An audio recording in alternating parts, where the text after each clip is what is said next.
Mga car features na maganda at makikita lang sa high-end model na hindi gaanong praktikal.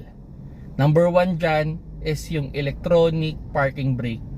Maganda siya kasi daliri na lang ang kailangan mo para huminto ang inyong sasakyan. Ang problema dito, pag nalobat ang inyong battery, hindi mo matatanggal ang electronic parking brake. Unlike dun sa the handbrake na purely mechanical lang, malobat ka man, pwede mong i-disengage ang handbrake. Hindi siya nakaasa sa electronic. Number 2 is yung push start button. Maganda siya kasi pipindutin mo na lang at mag-i-start na ang inyong sasakyan. Ang problema dito, pag yung inyong sasakyan ay nagkaroon ng issue na hard starting in the future, hindi niya pwedeng tagalan yung pag-start.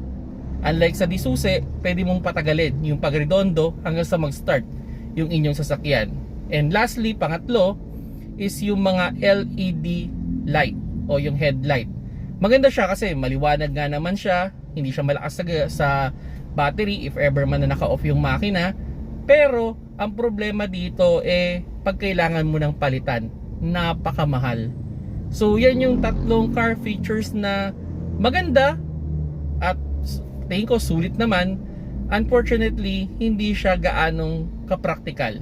So nasa inyo yan kung maaakit kayo sa mga features na yan na makikita mo sa mga high-end model.